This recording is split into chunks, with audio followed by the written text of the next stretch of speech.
오늘의 주요 뉴스입니다. 3월 소비자 물가 상승률이 4.1%로 10년 3개월 만에 최고치를 기록했습니다.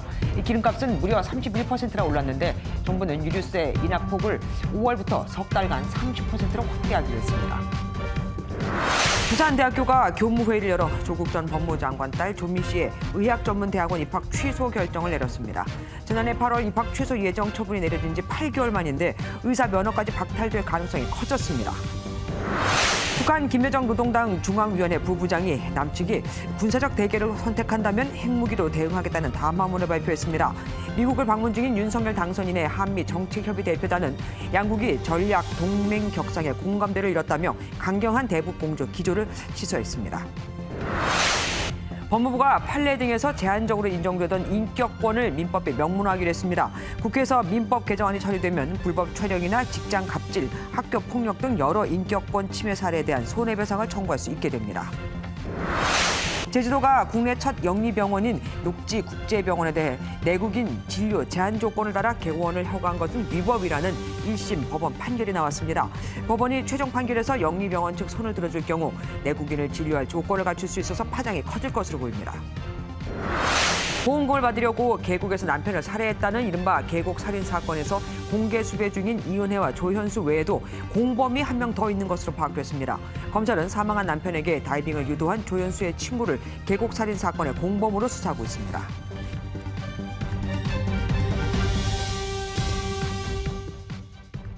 심상치 않다 싶었는데 결국 물가 상승률이 10년 만에 4%대를 기록했습니다.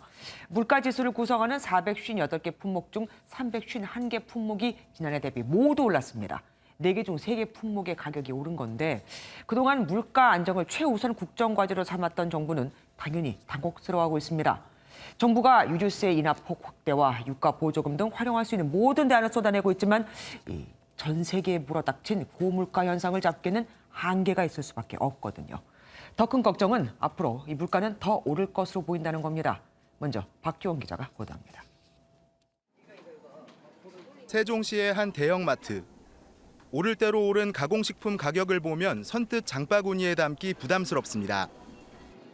전체적으로 너무 물가가 올라가지고 체감을 확실히 할 정도로 확실히 많이 줄었고 지난달 소비자 물가 지수는 106.06을 기록하며 1년 전 같은 달보다 4.1% 상승했습니다. 지난해 10월 3%대로 올라선 이후 5개월 연속 3%대를 기록하다가 2011년 12월 이후 10년 만에 4%대까지 치솟은 겁니다. 특히 우크라이나 사태로 치솟은 국제유가 영향으로 석유류가 무려 31.2%나 올랐고 가공식품도 6.4%로 높은 상승률을 기록했습니다. 문제는 물가 상황이 아직 정점을 지나지 않았다는 것. 4월부터 전기와 가스 등 공공요금 인상이 예정된 데다 국제 원자재 가격 불안은 계속되고 있기 때문입니다.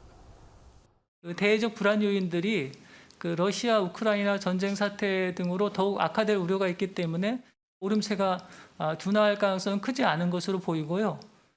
한국은행은 올해 물가 전망치 3.1%를 훌쩍 넘을 것으로 내다보며 당분간 4%대 물가 상황이 계속될 것으로 전망했습니다. MBN 뉴스 박규원입니다. 물가 부담, 특히 기름값 부담이 커지자 정부가 다음 달부터 유류세 인하폭을 30%로 확대하기로 했습니다. 법정 최대 한도입니다. 유류세 인하에서 소외된다는 화물차 업계 불만을 감안해 경유 보조금도 도입하기로 했습니다. 계속해서 안병욱 기자가 보도합니다. 소비자 물가가 4%대까지 치솟자 홍남기 부총리 겸 기획재정부 장관은 관계부처 장관 회의를 긴급 소집했습니다. 정부는 먼저 다음 달부터 3개월간 유류세 인하폭을 현재의 20%에서 30%로 10%포인트 확대하기로 했습니다. 법에서 정한 최대 한도이자 역대 최대입니다. 유류세는 종전 인하폭 20%에 10%포인트를 추가로 인한 30%로 확대하여 5월부터 7월까지 3개월간 시행하고 이렇게 되면 휘발유는 지금보다 리터당 83원, 경유는 58원, 차량용 LPG는 21원가량 가격이 떨어집니다. 정부는 또 영업용 버스, 화물차를 대상으로 한 경유 유가 연동 보조금을 3개월간 시행하기로 했습니다. 경유 가격이 리터당 1,850원을 넘어설 경우 초과분의 50%를 정부가 부담하는 겁니다. 화물차 운전자들은 이번 조치에 대해 국제 유가가 고공행진을 이어가는 한 효과는 제한적일 수밖에 없다는 반응입니다. 뭐 다시 뭐 올려준다고는 하는데 과연 얼마나 올려줄지. 저야 어차피 작은 차니까 상관없는데 진짜 대형차 모시는 분들은 정부는 국제 가격이 뛴 밀과 옥수수 등 국제 곡물에 대해서는 수입 물량을 추가로 확보해 국내 유통량을 늘리겠다는 방침입니다. MBN 뉴스 안병기입니다.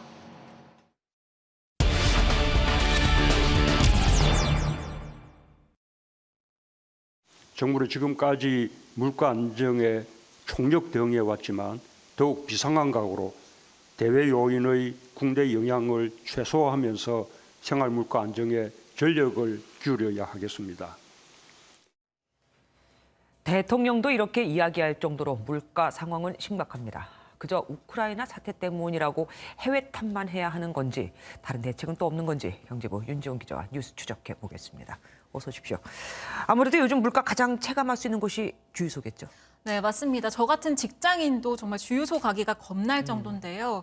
이 운전을 업으로 삼는 분들이 느끼는 가격 인상은 그야말로 무시무시할 정도입니다. 이 화물차 운전자의 경우에는 보통 운송료의 30% 이상을 유류비로 쓰는데요. 이 지난해 3월과 비교하면 우선 대형 화물차는 유류비가 250만 원 늘었고요.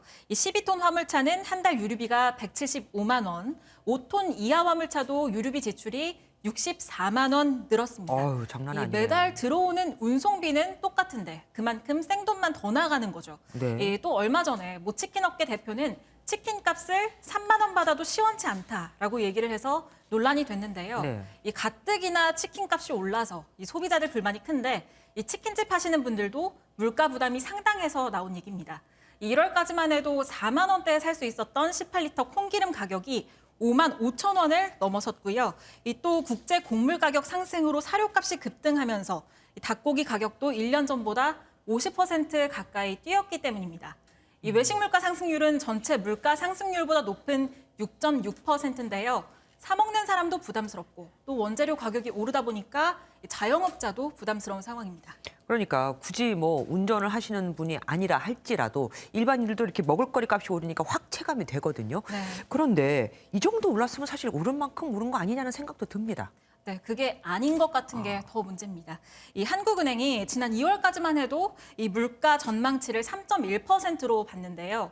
오늘은 이를 크게 상회할 가능성이 있다라고 밝혔습니다. 이 구체적인 전망치를 내놓지는 않았지만 결국에는 지금처럼 높은 물가 상승률이 연말까지 계속될 가능성이 크다는 겁니다. 이렇게 뭐 사는 사람도 힘들고 파는 사람도 힘든데 그러면 이 물가를 잡을 방법은 없는 겁니까? 네, 두 가지 정도를 생각해 볼 수 있겠습니다. 먼저 일반적으로 떠오르는 게 기준금리 인상인데요. 예. 이 시중에 도는 돈의 양을 줄여서 물가를 잡는 겁니다. 이 한국은행 금통위가 지금 1.25%의 기준금리를 2%대 이상으로 끌어올릴 것이라는 전망이 우세합니다.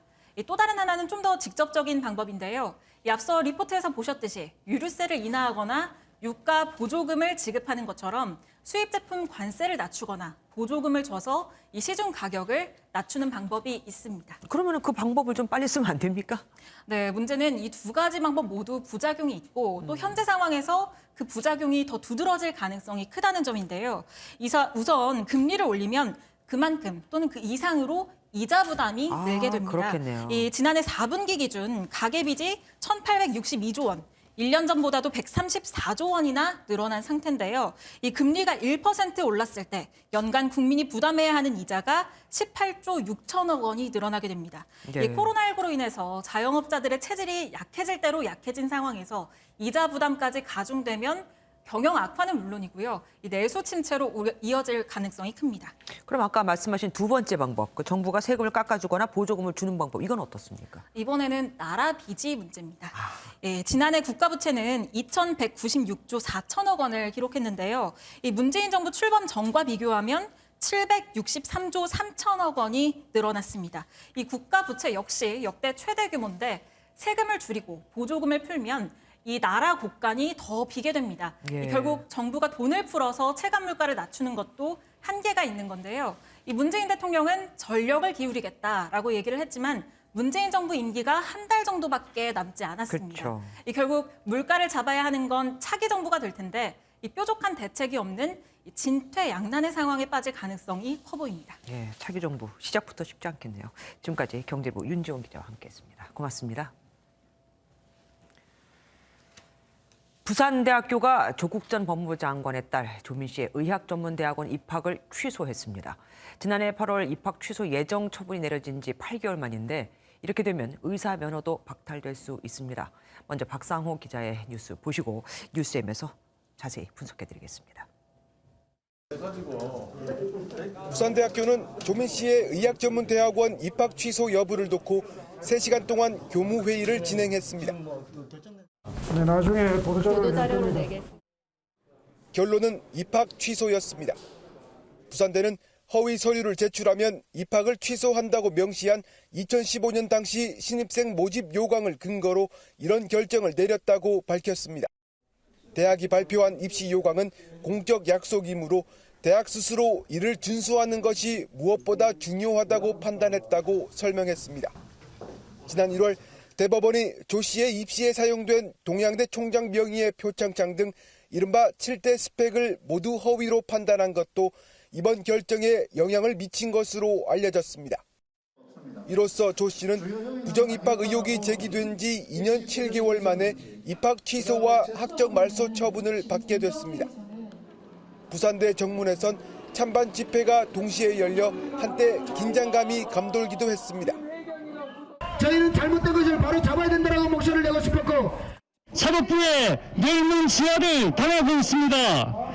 그 뇌물 지하에 부산대학교를 동조할 생각이십니까? 부산대는 조 씨의 법률 대리인에게 유선으로 입학 취소 처분을 통지했습니다. 조 씨의 부산대 의전원 입학이 취소되면서 의사면허도 박탈될 위기에 놓였는데 부산대는 이번 교무회의 결과를 보건복지부에 공문으로 보낼 예정입니다. MBN 뉴스 박상호입니다.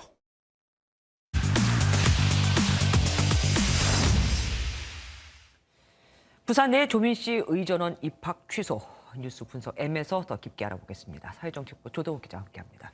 어서 오십시오. 의전원 입학이 취소되면 그러면은 가장 궁금한 거 조민 씨의 의사 면허는 어떻게 되는 겁니까? 네, 의사 면허도 최종 취소될 가능성이 큽니다. 조 씨는 지난 2015년 부산대 의전원에 입학한 뒤 지난해 1월 의사 면허를 획득했고 한 병원에서 인턴으로 근무하기도 했는데요. 하지만 이건 조 씨의 의전원 졸업이 공식적으로 인정됐을 때의 얘기입니다. 네. 의사 국가고시는 국내 의과대학이나 의학전문대학원을 졸업해야 응시할 수 있는 시험이기 때문입니다. 즉 부산대가 조 씨의 의전원 입학 취소를 결정하면서 응시할 수 있는 자격이 사라진 것과 같습니다. 네. 다만 입학이 취소됐다고 해서 당장 의사 면허가 취소되는 건 아닙니다. 잠깐만요. 그러면 의사 면허가 취소 안 될 수도 있다 이 얘기입니까? 네, 그럴 수도 있습니다. 먼저 의사 면허를 취소할 수 있는 권한은 보건복지부가 가지고 있는데요. 네. 입학 취소를 결정한 부산대가 이 결과를 복지부로 보내고 복지부가 조민 씨 본인의 의견을 청취한 뒤에 취소 여부가 결정됩니다. 복지부는 앞서 부산대 입학 취소가 최종 확정되면 행정절차법에 따라 의사면허 취소 처분 절차를 시작할 수 있다고 밝힌 바 있는데요. 이 과정에서 조 씨가 부산대와 복지부를 상대로 집행정지 신청을 제기할 수 있는데 그렇게 되면 본안 소송까지 거쳐야 합니다.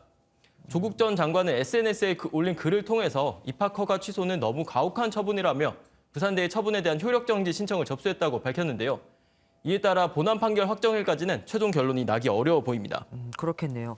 조민 씨가 졸업한 고등학교도 좀 움직이고 있더라고요. 모교인 한영외고에서도 생활기록부를 수정하는 절차에 들어갔다고 하던데 맞습니까? 네, 그렇습니다. 앞서 보셨듯이 대법원은 지난해 1월 조 씨가 대학 입시에 활용한 이른바 7대 스펙을 모두 최종 허위로 판단한 바 있습니다. 네네. 대법원이 최종 허위로 판단한 만큼 이 스펙들 중에서 조 씨의 생활기록부에 적힌 내용을 수정하겠다는 건데요.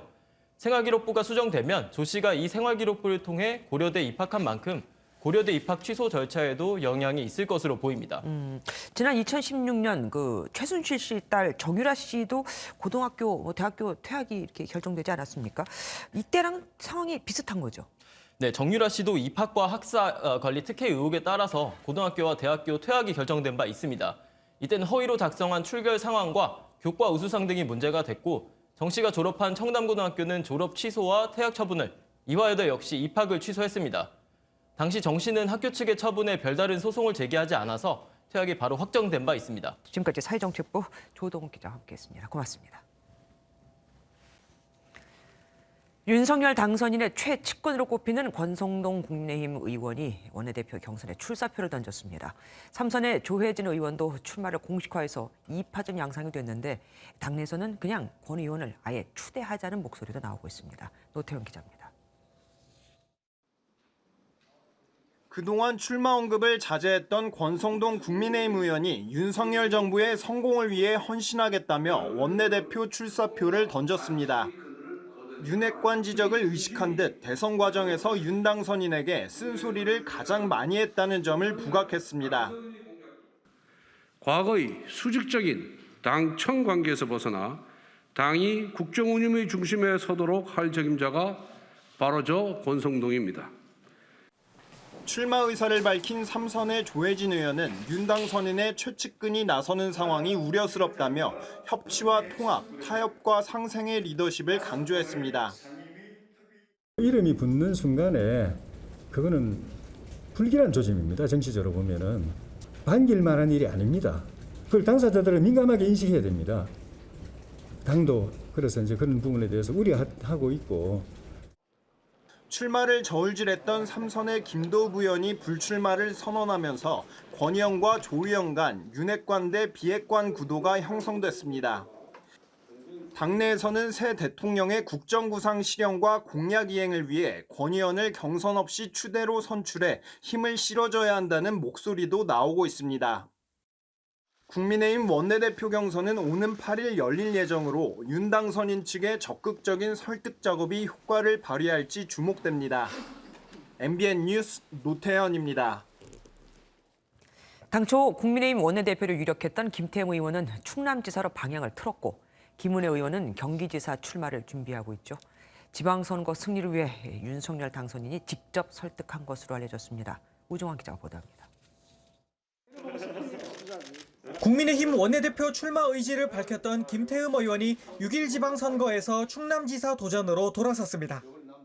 김 의원은 입장문에서 당 지도부의 충남지사 출마 요청에 당혹스러웠지만 윤석열 정부의 성공을 위한 숙고의 시간을 갖겠다고 밝혔습니다. 윤석열 당선인의 입력할을 맡았던 김은혜 의원도 대변인직을 내려놓고 경기지사 출마 준비에 들어갔습니다. 당선인 대변인으로서는 마지막 브리핑입니다. 출마의 최종 결심은 서진 않았지만 가급적 이른 시간 내에 제가 결심을 밝혀드리도록 하겠습니다. 두 사람 모두 윤 당선인이 적극적으로 설득한 게 영향을 미친 걸로 보입니다. 경기 지역은 특히 지난 대선에서 윤 당선인이 득표율에서 졌던 만큼 유승민 전 의원과 김은혜 의원의 경선을 통해 흥행몰이에 나서겠다는 전략입니다. 웰컴입니다. 대환영입니다. 저는 늘 그렇게 생각해 왔습니다. 우리 국민의힘이 이 어려운 경기도에서 경선 과정이 경기도민들께서 보시기에 정말 뜨겁고 치열하고 제대로 경선 붙어가지고 하는구나. 윤 당선인은 대선 당시 활약한 김성원 의원과 이양수 의원을 잇따라 특보로 임명하며 친윤 의원 확보에 나섰습니다. 최근 국민의힘 의원들과 잇따라 식사회동을 하며 스킨십을 확대하는 윤 당선인은 당 장악과 지방선거 두 마리 토끼를 잡겠다는 의지입니다. MBN 뉴스 우종환입니다. 대통령 비서실장 후보로 유력하게 거론되는 장제원 당선인 비서실장은 여의도로 돌아가겠다는 뜻을 다시 내비쳤습니다. 당초 장 비서실장을 바란 것으로 알려진 윤석열 당선인도 현역 의원은 대상이 아니라고 밝혔는데 그럼 장성민 정무특보가 유력할까요? 장성민 정무특보와 장제원 실장이 오늘 오찬을 함께하며 비서실장의 역할에 대해 논의를 한 것으로 확인됐습니다. 박장 기자가 단독 보도합니다. 장제원 당선인 비서실장이 대통령 비서실장설에 다시 한번 부인했습니다. 장 실장은 기자들과 만난 자리에서 여의도로 돌아가겠다, 정무 감각이 검증된 경륜 있는 분을 모시려 한다고 선을 그었습니다. 윤석열 당선인도 비서실장에 대해 의원직을 그만둬야 하는 현역 의원은 고려 대상이 아니라고 입장을 밝혔습니다. 현역 의원인데 그건 전혀 근거 없는 얘기고 국민 잘 모실 수 있는 아주 유능한 분을 잘 모시고 일을 하겠습니다. 이에 따라 대통령 비서실장에 장성민 당선인 정무특보가 물망에 오르고 있습니다. 김대중 정부 시절 국정상황실장을 지냈던 장 특보는 MBN 취재진에 당선인의 의중을 기다려봐야 한다며 말을 아꼈지만 최근 당선인과 자주 만나며 소통하는 것으로 알려졌습니다. 실제로 장제원 실장과 장성민 특보는 오늘 오찬을 함께하며 비서실장 역할에 대한 대화를 나눈 것으로 MBN 취재 결과 확인됐습니다. 인수위 핵심 관계자는 두 명이 정무감각과 경륜을 갖춘 비서실장의 덕목에 대해 대화한 것으로 안다고 밝혔습니다. 인선과 무구를 책임지는 비서실장의 특성상 업무의 연속성 때문에 선임이 더 늦어져선 안 된다는 분석이 나오고 있어 이르면 이번 주 후반 결론이 날 전망입니다. MBN 뉴스 박자은입니다. 김여정 북한 노동당 부부장이 이틀 만에 또 담화를 내고 같은 민족을 향해서는 총포를 겨누지 않겠다고 밝혔습니다. 하지만 남조선이 군사적 대결을 선택하는 상황이 온다면 핵 전투 무력 임무를 수행해야 할 것이라고도 했습니다. 남측을 겨냥해서 핵무력 사용을 구체적으로 언급한 건 이번이 처음입니다. 새 정부를 겨냥한 강원 양면 전략으로 보입니다. 임성재 기자입니다. 지난 3일 선제 타격 가능성을 언급한 서욱 국방부 장관의 쓰레기 대결광 등 원색적인 비난을 쏟아낸 김여정 북한 노동당 부부장. 이틀 만에 또 담화를 발표해 핵무력 사용 가능성을 거론했습니다. 자기의 군사력을 보존하기 위해서 핵전투 무력이 동원되게 된다. 남조선군은 괴멸, 전멸에 가까운 참담한 운명을 감수해야 할 것이다. 그러면서도 북한의 주적은 전쟁이지 남한이 아니라고 밝혔습니다. 우리는 남조선을 겨냥해 총포탄 한 발도 쏘지 않을 것이다. 우리 무력의 상대로 보지 않기 때문이다. 선제 타격을 언급한 윤석열 대통령 당선인에 대한 압박과 동시에 대화의 여지도 있다는 점을 제시하는 양면 전략이란 분석입니다. 핵 문제는 북미 간의 문제지 남북 관계 문제가 아니라는 입장을 밝혀왔거든요. 남쪽에게도 핵을 사용할 수 있다는 의미를 시사하는 점에서 상당한 입장 변화라고 볼 수 있습니다. 윤 당선인 측은 김 부부장의 담화가 현 정부의 서욱 장관을 겨냥한 것이라며 직접적인 대응을 자제하면서도 북한 도발과 안보 위협에 대해 한치의 오차 없이 임할 것이라고 강조했습니다. MBN 뉴스 임성재입니다. 워싱턴을 방문 중인 한미정책협의 대표단이 미국 측과 한미 동맹 관계를 포괄적 전략 동맹으로 격상하기로 했다고 밝혔습니다. 또 최근 북한 도발에 새로운 유엔 대북 결의안을 추진하는 등 강경 대응에 나서기로 했습니다. 워싱턴에서 최준혁 특파원이 전해왔습니다. 미국 국무부를 방문해 웬디 셔먼 부장관과 1시간 50분 동안 면담을 마친 한미정책협의 대표단.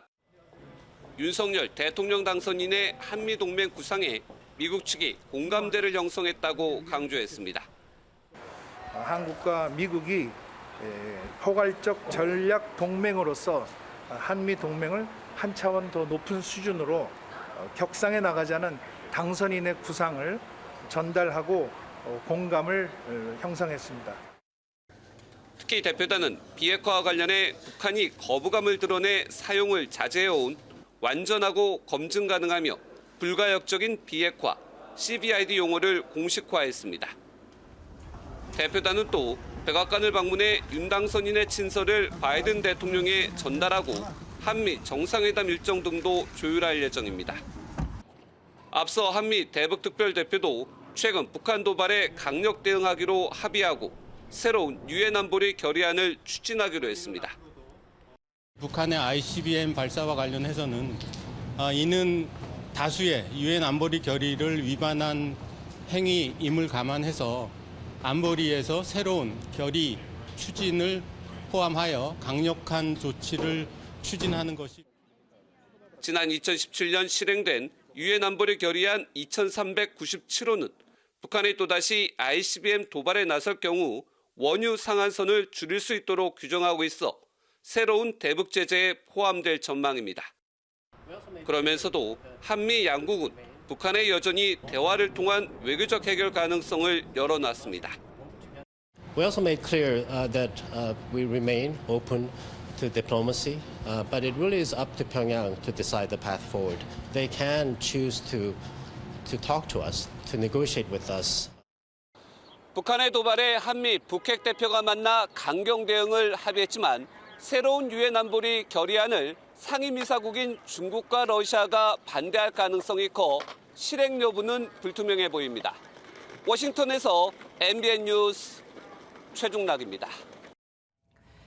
심각한 갑질로 자존심에 큰 상처를 받았다. 내 동의 없이 불법적으로 녹취된 녹취록이 언론을 통해 공개됐다. 어떤 법에 호소를 해야 할까요? 지금까지는 해당하는 게 없어서 대법원 판례로만 제한적으로 인정되어 온 인격권이 민법에 신설됩니다. 피해자가 구체적으로 배상을 받을 수 있는 길이 열리는 겁니다. 길기범 기자가 보도합니다. 다 튀어 들어와, 근데 다 오늘 출근 안 한 걸로 해버려. 인터넷으로 떠드는 거 신나게 떠들어, 같은 회사라고. 직장 갑질 119에 제보된 회사 내 갑질과 폭언 내용입니다. 이외에도 괴롭힘, 성희롱 등 인격모욕적인 일은 많지만 그동안에는 인격권 침해에 대한 법적 근거가 없었습니다. 정신적 피해 등에 대한 손해배상 소송에서 법원이 판례 등을 통해 인격권 침해를 인정하는 정도였습니다. 그런데 법무부가 인격권을 민법에 명문화하기로 했습니다. 민법에 인격권에 대한 정의를 추가하고 인격권을 침해한 사람에 대해 손해배상 등을 청구할 수 있다는 내용을 명시하기로 한 겁니다. 인격권이 기존의 재산권과 마찬가지로 법의 보호를 받는 권리임을 명확하게 인식하게 될 것이고 타인의 인격권 침해에 대해서 또 사회 구성원들이 경각심이 제고될 것입니다. 판례에 따라 제한적으로 인정되던 인격권 침해 문제가 불법 촬영이나 가짜뉴스 유포, 개인정보 유출 등 다양하게 적용이 가능해질 것으로 보입니다. 다만 손해배상 적용 범위 등은 판례 등을 통해 정비될 예정입니다. 한편 법무부는 부모의 빚 대물림에서 보호될 수 있도록 미성년자가 성년이 되고 채무가 재산보다 많다는 사실을 안 날부터 6개월 내에 한정 승인을 할 수 있도록 했습니다. MBN 뉴스 길기범입니다.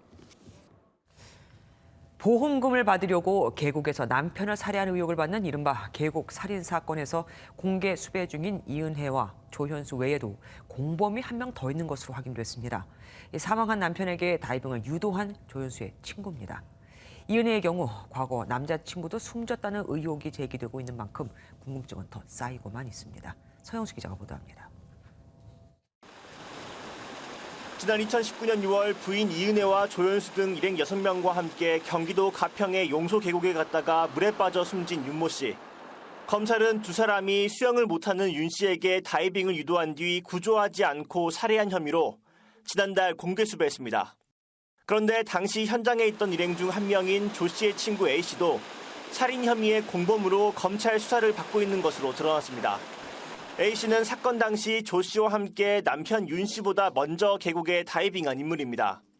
경찰은 먼저 다이빙한 조 씨와 A 씨가 수영을 못하는 윤 씨의 다이빙을 유도해 숨지게 한 것으로 판단하고 지난 2020년 이 씨와 조 씨를 검찰에 불구속 송치할 때 A 씨도 함께 기소 의견으로 넘긴 것으로 확인됐습니다. 검찰은 이들이 남편 윤 씨 명의로 든 생명보험금 8억 원을 노리고 범행을 저지른 것으로 보고 행방을 쫓고 있습니다. MBN 뉴스 서영수입니다. 식목일인 오늘 안타깝게도 나무 수천 그루가 타버렸습니다. 경북 봉화의 야산에서 난 불로 주택 세 채도 같이 타버렸습니다. 신무영 기자가 보도합니다. 야산에서 뿜어져 나온 연기로 하늘이 뿌옇게 뒤덮였습니다. 진화헬기가 쉴 새 없이 물을 뿌리지만 바람 탓에 좀처럼 불길을 잡지 못합니다. 급기야 시뻘건 화만은 산 아래 주택마저 집어삼켰습니다. 우리가 할 수 있는 일이 아무것도 없더라고요. 앞뒤 산에 불이 다 붙고 힘만 놔두고 그냥 불이 붙어 올라가니까. 경북 봉화군 야산에서 불이 난 건 오늘 오후 1시 29분쯤. 산림당국은 산불 2단계를 발령하고 헬기 25대와 인력 500여 명을 동원해 진화에 나섰습니다. 하지만 순간 초속 7m의 강풍 탓에 진화에 어려움을 겪고 있습니다. 불길이 확산하면서 보시는 것처럼 산 아래 주택에 불이 붙었는데요. 소방대원이 진화에 나섰지만 결국 주택 세 채가 잿더미가 됐습니다. 봉화군은 불이 난 산에서 가까운 마을의 10가구, 주민 20여 명을 마을회관과 기도원으로 대피시켰습니다. 주민들은 울진 산불처럼 큰 불로 번지지 않을까 노심초사하며 진화 작업을 지켜봤습니다. 산림당국은 화목 보일러 재로 인해 산불이 난 것으로 보고 진화하는 대로 원인 조사에 나설 예정입니다. MBN 뉴스 심호영입니다. 지난해 11월 인천 빌라에서 발생한 층간소음 흉기 난동 사건 기억하십니까? 당시 현장에 출동한 경찰관 2명이 이를 막지 못해 공분을 샀었는데요. 부실 대응이 고스란히 담긴 사건 현장의 CCTV가 공개됐습니다. 경찰이 당시 바디캠 영상을 지워버렸다는 의혹도 있지만 이 CCTV만으로도 충분히 그때 상황이 파악됩니다. 노승환 기자입니다. 지난해 11월 15일 층간소음 흉기 난동이 발생한 인천 남동구의 한 빌라입니다. 신고를 받고 출동한 경찰관 2명이 도착하자 피해자 여성의 남편이 문을 열어줍니다. 그리고 잠시 후 비명을 들었는지 남편은 3층으로 뛰어 올라갑니다. 그런데 3층에 있던 여경은 내려오고 남자 경찰관은 여경을 데리고 밖으로 나가버립니다. 그 사이 3층에서 남편 혼자 4층 남성을 제압하고 자신과 딸도 흉기에 크게 다쳤습니다. 이런 사람들이 일선에 나오면 범인들 못 잡아요. 이후에도 두 경찰관은 현관문이 열렸는데도 밖에서 서성입니다. 뒤늦게 3단 진압봉과 테이저건을 꺼내 빌라 안으로 들어가는데 사건이 발생한 지 3분이 지난 후입니다. 정신적 충격으로 당시 상황을 정확하게 기억하지 못한다고 했던 여경은 범행을 재현하는 모습이 CCTV에 담겼습니다. 사건 현장을 정확하게 기억하지 못한다고 그렇게 주장한 바 있는데 그 주장이 사실이 아님이 저희는 확인이 됐고요. 피해자 가족은 당시 CCTV 말고도 경찰이 착용한 바디캠 영상이 있는데 여경이 고의로 삭제했다는 의혹을 제기했습니다. 이에 대해 경찰은 애초 바디캠은 녹화되지 않았을 뿐 삭제한 사실은 없다고 해명했습니다. MBN 뉴스 노승환입니다. 휴대전화 발신자에 저장된 엄마의 전화를 받았는데 알고 보니 국제전화를 이용한 보이스피싱이었습니다. 국제전화라도 010을 뺀 휴대전화 번호 8자리가 이 어머니 번호와 같으면 휴대전화에 저장된 이름, 그러니까 엄마로 발신장에 뜨는 걸 이용한 신종 수법입니다. 이상혁 기자가 보도합니다. 지난달 A씨는 휴대전화 발신창에 뜬 엄마라는 글자를 보고 전화를 받았습니다. 당연히 엄마 목소리가 들릴 것으로 기대했지만 전화에선 여성이 우는 소리가 들렸습니다. 엄마한테 전화가 왔었죠? 엄마라고 딱 떠서 받았는데 약간 흐느끼는 소리? 엄청 흐느끼는 소리로 큰일 났다. 전화 속에선 낯선 남자가 어머니를 구하고 싶으면 현금 3천만 원을 보내라고 요구했습니다. A씨가 안절부절 못하는 사이에 다행히 A씨의 진짜 어머니가 문자 메시지를 보내 보이스피싱을 막을 수 있었습니다. 당시 보이스피싱범들은 국제전화를 이용한 것으로 추정됩니다. 피해자 어머니의 전화번호 뒷자리를 알아내 국제전화로 피해자에게 전화를 건 겁니다. 피해자 휴대전화엔 국제전화라도 전화번호 뒷자리가 어머니 번호와 같으면 휴대전화에 저장된 이름, 즉 엄마로 발신창에 뜹니다. 일단은 이게 엄마 번호로 걸려온다는 게 제일 큰 문제인 것 같아요. 이 기법이 쉽게 속아 넘어갈 수 있는 기법이라고 생각을 해서 신종 보이스피싱은 지난 2월부터 10여 건 발생했습니다. 보이스피싱 수법이 날이 갈수록 진화하고 있어 발신자와 상관없이 수상한 전화와 메시지는 일단 의심하고 주의할 필요가 있습니다. MBN 뉴스 이상엽입니다. 공매도는 가지고 있지 않은 주식을 빌려서 팔고 주가가 떨어질 때 주식을 사서 갚은 뒤 생기는 시세 차익을 보는 투자 방식입니다. 이 중 무차입 공매도는 금지돼 있지만 처벌 수위가 약하고 적발도 힘들어서 암암리에 성행을 하고 있는데 윤석열 대통령 당선인이 이런 걸 규제하겠다고 공약을 했었죠. 법무부가 윤 당선인과 보조를 맞추며 흐지부지된 라임 오팅업스 펀드 수사를 염두에 둔 듯 불법 공매도와 주가 조작에 대한 처벌을 강화하기로 했습니다. 지난달 29일 인수위 업무보고에선 검사의 구형량을 징역형 등으로 높이겠다고 보고했고 서울 남부지검은 금융증권 범죄수사협력단을 정식 직제로 출범시킨다는 계획입니다. 또 현재 16명의 금감원의 특별사법경찰관 수를 올해 상반기 안으로 31명, 장기적으로는 100명 이상 늘려서 단속을 강화할 예정이죠. 이와 함께 범죄수익 환수 전담 부서 신설도 검토하고 있습니다. 모든 정부 부처가 대통령직 인수위원회에 현안들을 보고하고 있죠. 감사원 보고에선 4대강 보해체와 백현동 옹벽 아파트 의혹 등이 포함됐습니다. 그러고 보니 공교롭게도 둘 다 현 정권과 관련된 의혹들이죠. 정설민 기자가 보도합니다. 문재인 대통령의 대선 공약이었던 4대강 보해체. 정부는 지난해 1월 금강과 영산강의 5개 보를 해체하거나 상시 개방하기로 결정했습니다. 그런데 감사원이 지난달 25일 인수위 업무보고에서 5개 보 처리 방안에 대해 감사 중이라고 밝힌 것으로 전해졌습니다. 금강 및 영산강 보 해체 및 개방 결정에 대한 공익 감사 청구에 대해 일부 감사 실시 결정을 하고 현재 감사가 진행 중이라고 보고했습니다. 백현동의 이른바 옹벽 아파트 개발 의혹도 감사에 착수한 것으로 알려졌습니다. 백현동 아파트는 이재명 성남시장 시절 이례적으로 용도 변경이 이뤄진 데다 산을 깎아 부지를 만들면서 옹벽 높이가 최대 50m에 달해 의혹이 제기되었습니다. 용도 변경 한 번씩 해주면은 백현동 옹벽 50m 천원 그 아파트도 그 시행업자가 수천억을 벌었습니다. 감사원은 또 특혜 논란이 불거졌던 지자체의 민관합동 도시개발 사업도 점검하는 것으로 전해졌습니다. 특정 지자체 사업을 거론하지는 않았지만 대장동 의혹을 겨냥한 게 아니냐는 해석이 나옵니다. 앞서 감사원은 감사위원 인선 문제를 놓고 신구 갈등이 벌어지자 윤석열 당선인의 손을 들어준 바 있습니다. MBN 뉴스 정살민입니다.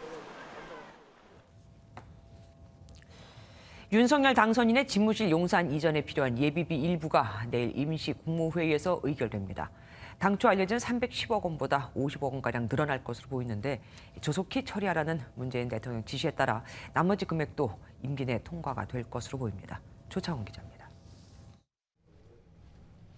정부가 내일 김부겸 국무총리 주재로 임시 국무회의를 열어 대통령 집무실 이전에 필요한 예비비 일부를 처리합니다.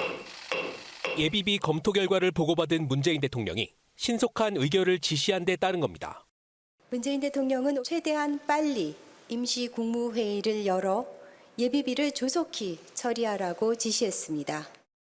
청와대는 안보 공백에 대한 이견을 좁힌 것으로 알고 있다면서 집행 과정에서 지속적으로 협의가 이뤄질 것이라고 밝혔습니다. 용산 집무실 이전 1차 예비비는 360억 원대로 당초 알려진 310억 원보다 50억 원가량 늘어났습니다. 삭감이 예상됐던 국방부의 합동참모본부 건물 이사 비용을 비롯해 한남동 공관 리모델링 비용과 경호처 이전비 등은 포함된 반면 한미연합훈련에 참가하는 합참 일부 부서의 사무실 리모델링 비용 등은 이번 예비비에서 제외된 것으로 알려졌습니다. 인수위 측은 액수에 대해 청와대와의 불필요한 긴장 관계는 전혀 없다는 입장을 밝혔습니다. 문 대통령이 신속한 예비비 처리를 강조하면서 오는 28일 한미연합훈련 이후 나머지 비용이 통과될 가능성도 커졌습니다. MBN 뉴스 조창훈입니다.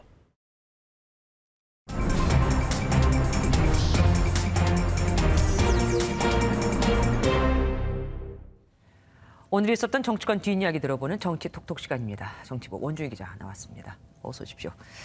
한덕수 총리 후보자가 4년 4개월 동안 로펌에서 무려 18억 원이 넘는 보수를 받았다. 이것 때문에 논란이 많이 되고 있더라고요. 그렇습니다. 한덕수 후보자는 지난 2017년부터 로펌 김앤장에서 외국 회사들에게 한국의 기업 환경 등을 설명하고 투자를 설득하는 일을 맡았다고 하는데요. 말씀하신 대로 보수 총액이 18억 원이 넘습니다. 네. 국민 눈높이에는 상당한 고액으로 느껴질 수 있기 때문에 민주당은 청문회에서 이 문제를 집중 제기하겠다는 입장입니다. 법률가도 아닌 전직 고위 관료가 김앤장에서 어떤 역할을 맡았는지 국민이 궁금해합니다. 법과 원칙, 공정과 상식, 도덕과 양심의 기준에 맞는지 들여다보지 않을 수 없습니다.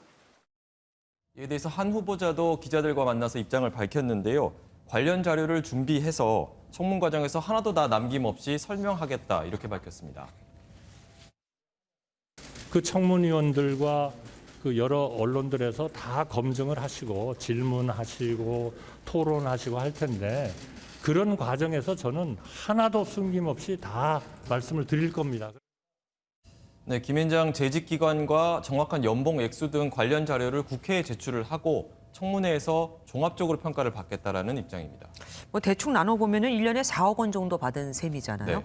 한 후보자의 경력에 비추어 봤을 때 이 정도면 어떻습니까? 뭐 많이 받은 겁니까? 네, 좀 법조계 이야기를 좀 들어봤는데요. 이 로펌의 고문 계약이라는 게 정해진 시세가 있는 게 아니라 그때그때 좀 개별 케이스에 맞춰서 다르게 계약을 한다고 합니다. 네.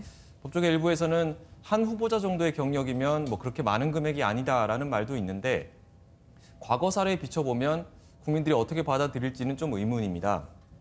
지난 2014년 총리 후보자로 지명된 안대희 전 대법관은 변호사 전업 후 5달 동안 16억 원을 받은 사실이 알려지면서 6일 만에 사퇴했고요. 네. 김호수 검찰총장은 후보자 시절 법무부 차관 퇴임 후 로펌 고문 변호사로 일하면서 8달 동안 1억 9천만 원을 받아 논란이 있기도 했습니다.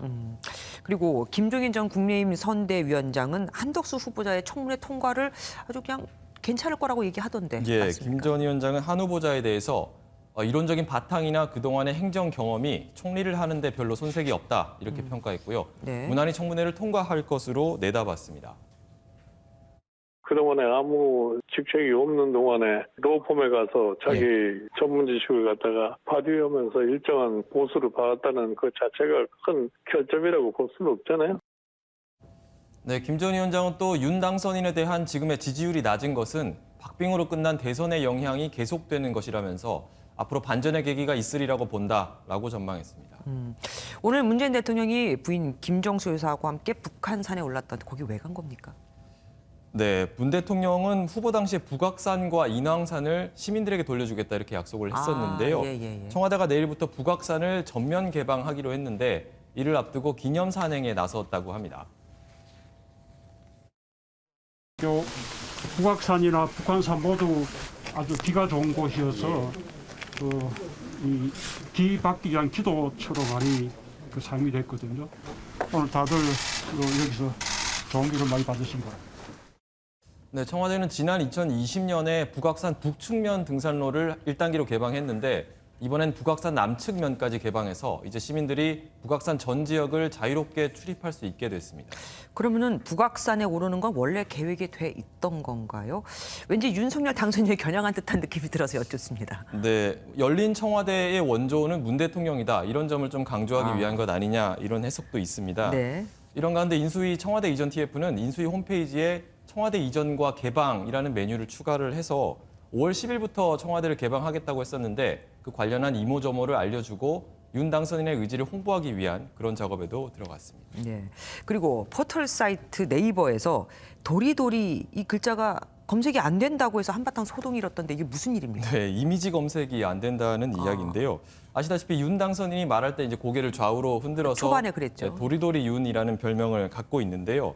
진해원 수원지검 안산지청 부부장 검사가 네이버에서는 도리도리라는 말이 이미지 검색이 안 된다면서 표현의 자유를 침해했다 이렇게 비판을 했는데요. 사실 이게 좀 해묵은 해프닝입니다. 왜요? 그러니까 네이버 측은 도리도리가 마약 관련 은어로 청소년들에게 좀 유해한 정보이기 때문에 2014년부터 차단해 왔다라는 입장입니다. 이번에 차단한 것이 아니라 이미 8년 전부터 차단하고 있었다. 어쨌든 그런 은어도 또 있었네요. 또 배웠습니다. 여기까지 들을게요. 정치부 원주희 기자와 함께했습니다. 고맙습니다.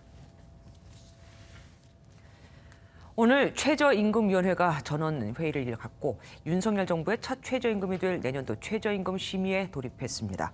최대 쟁점인 인상률에 더해 윤 당선인이 후보 시절 강조해온 업종별 차등 적용을 두고도 노동계와 경영계 간 격돌이 예상됩니다. 노동계는 소득 불균형과 양극화 해결을 위한 인상을 주장하고 있지만 경영계는 코로나19로 인한 경영난을 호소하며 반대하고 있습니다. 제주도가 국내 첫 영리병원인 제주 녹지국제병원에 내국인 진료를 못하게 한 제한 조치는 위법이라는 판결이 나왔습니다. 병원 개설 허가 취소를 취소하라는 판결을 받은 데 이어서 허가 조건 취소 소송에서도 제주도가 패한 겁니다. KCTV 제주방송 김용원 기자가 전해왔습니다. 제주도는 지난 2018년 말 이미 승인된 영리병원 사업에 외국인만 진료한다, 즉 내국인 진료를 제한하는 허가 조건을 추가했습니다. 사업자인 녹지유한회사는 이 같은 결정에 반발해 법원에 조건을 취소해달라는 소송을 제기했습니다.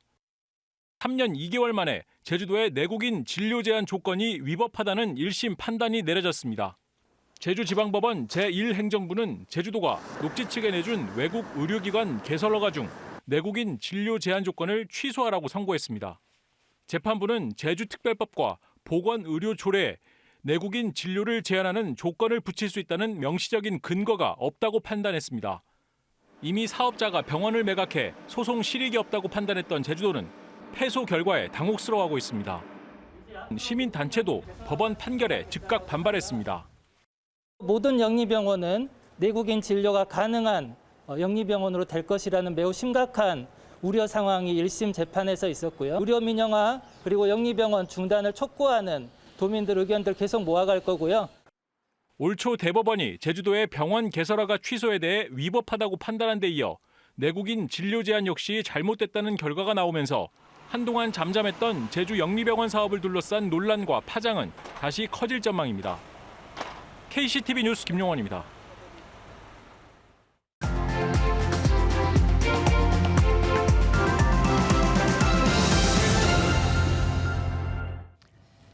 (1995년 10월) 모나 살린 스웨덴 부총리가 사퇴를 발표했습니다.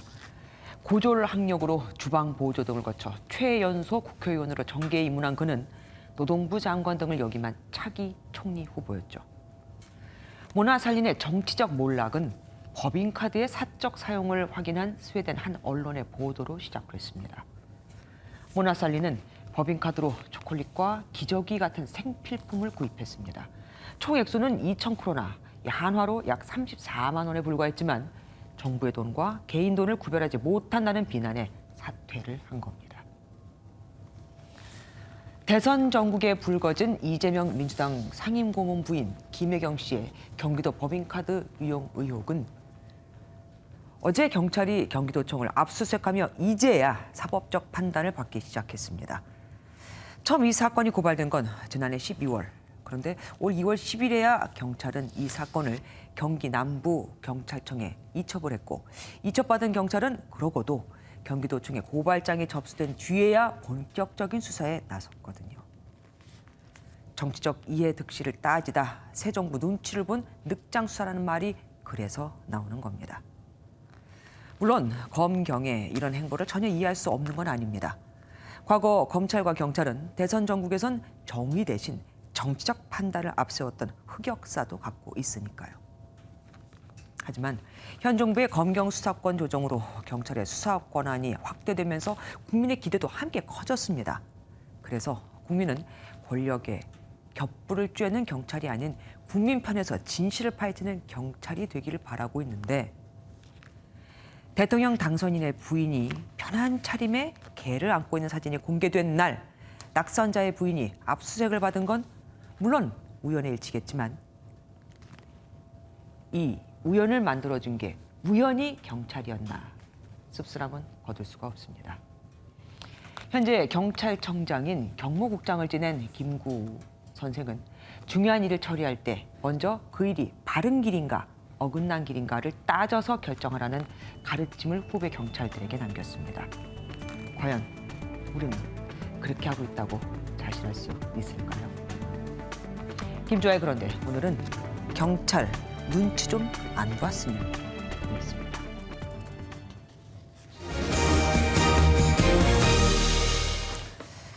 우크라이나 부차에서 민간인 시신이 대거 발견되며 국제사회가 충격에 빠졌죠. 그런데 이게 다가 아닌가 봅니다. 젤렌스키 대통령이 다른 지역의 피해 규모가 더 클 수 있다고 했거든요. 러시아 군인들이 마치 사냥하듯 민간인에게 총격을 가했다는 증언도 나왔습니다. 김근희 기자가 보도합니다. 구덩이 안에서 흙에 덮여있던 시신을 끌어올립니다.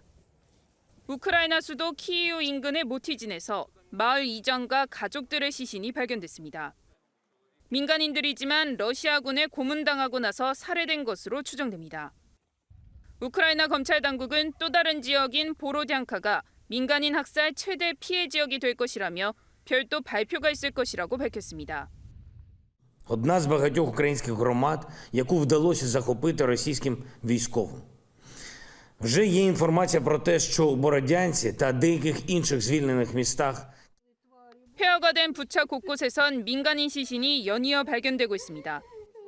러시아 군인들이 사냥하듯 민간인들을 보이는 대로 쐈다는 증언도 나왔습니다.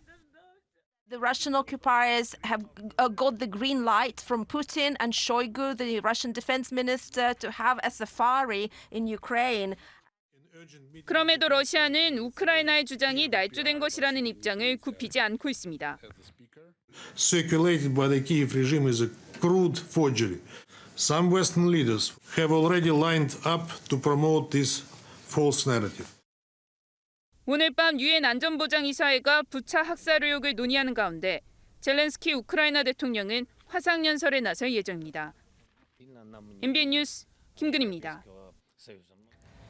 코로나19 확산세가 확연히 약해지고 있습니다. 엔데믹, 그러니까 일상으로 돌아갈 수 있느냐를 결정짓는 위중증 환자와 사망자 수도 이르면 이번 주 정점을 지날 것으로 보이는데요. 하지만 이 바이러스가 계속해서 변이를 일으키는 게 문제죠. 당국은 가을과 겨울 재유행을 대비해서 추가 접종을 검토하고 있습니다. 한때 품귀 현상으로 가격을 묶어놓았던 자가검사 키트는 오늘부터 가격 제한이 풀렸지만 적어도 오늘은 값을 내린 곳을 찾아보기가 힘들었습니다. 정태진 기자가 취재했습니다. 코로나 확진자 한 명이 몇 명을 감염시키는지를 보여주는 지표인 감염 재생산 지수가 11주 만에 1 미만으로 내려갔습니다. 1,315명까지 치솟았던 위중증 환자 수도 1,100명대로 떨어졌고 사망자는 200명대로 감소세로 접어들었습니다. 방역당국은 위중증 환자와 사망자가 이르면 이번 주 정점을 지날 것으로 보고 있습니다. 정점을 지나 하락세에 접어든다면 실내 마스크를 제외한 모든 거리두기 해제도 가능하다는 것이 방역당국의 설명입니다. 이에 더해 가을과 겨울 코로나가 다시 유행할 가능성에 대비해 추가 접종 계획을 검토하고 있습니다. 이번 주까지를 어떤 정점 구간으로 보고 그 이후에는 더 크게 감소할 수 있다고 판단하고 있습니다. 지금 정부에서는 4차 접종 외에도 가을 겨울철 재유행 가능성에 대비해서 접종 계획을 검토하고 있습니다. 당국은 또 코로나를 일반 의료 체계 내에서 관리하기 위해 격리 기간을 5일로 단축하는 것도 고심하고 있습니다. 이런 가운데 오늘부터 자가검사 키트 가격이 자율화됩니다. 한때 품귀 현상을 빚기도 했던 이 자가검사 키트는 그동안 약국과 편의점에서 6,000원에 구매할 수 있었는데 앞으로는 이 가격 제한이 사라집니다. 줄도 한참 서야 되고 이제 여러 가족이 살고 사회 활동을 하다 보면은 저렴하면은 안전하게 검사를 할 수 있죠. 다만 온라인 판매 금지 조치는 당분간 유지됩니다. MBN 뉴스 정태진입니다. 부모님 장례식 방명록은 유족들이 서로 공개하는 게 맞을까요? 정태영 현대카드 부회장이 공개 여부를 놓고 친동생들과 소송을 벌였는데 법원이 방명록을 공개하라며 동생들의 손을 들어주었습니다. 이시열 기자입니다. 정태영 현대카드 부회장의 어머니 조모 씨는 2019년 2월, 아버지 정경진 종로학원 회장은 2020년 11월에 각각 사망했습니다. 장례 절차를 마친 뒤 동생들이 정 부회장에게 장례식 방명록을 보여달라고 하자 정 부회장은 친동생 측 문상객들의 방명록만 제공하고 전체 명단은 알려주지 않았습니다. 결국 지난해 2월 동생 측이 소송이라는 카드까지 꺼내들었습니다. 재계에선 재산을 둘러싼 감정 싸움이 방명록 소송으로까지 이어졌다는 말도 나왔습니다. 친동생 측은 방명록은 공동 상속인인 자녀들이 공동으로 소유하는 것이 관습이라고 주장했습니다. 정 부회장 측은 방명록 공개는 문상객의 개인정보 자기결정권을 침해하는 것이라는 입장을 내세웠습니다. 법원은 동생 측의 손을 들어줬습니다. 재판부는 방명록을 보관 관리하는 자는 다른 자녀들이 이를 열람, 등사할 수 있도록 할 의무가 있다고 판결했습니다. 법조계에선 이번 판결이 조의금을 둘러싼 가족 간 분쟁이 발생할 때 활용될 수 있다고 분석했습니다. 위 판결은 실제 장례 절차에서 상속 재산을 확인할 수 있는 한 가지 입증 절차를 마련했다는 데 큰 의미가 있습니다. 재판 결과에 대해 정 부회장 측은 부친상 방명록은 이미 공개했고 모친상 방명록은 이사 도중 일부 분실해 공개할 수 없는 상황이라고 밝혔습니다. MBN 뉴스 이시열입니다. 식목일이자 절기청명인 오늘도 봄 기운이 짙었죠. 다만 이어지는 맑고 포근한 날씨에 대기는 점점 메마르면서 화재 위험도 높아지고 있습니다. 실제로 최근 10년간 통계 자료에 따르면 4월 초는 연중 가장 많은 산불이 발생하는 시기로 산림청은 어제 오후 3시를 기해서 산불 경보를 경계 단계로 격상하기도 했습니다.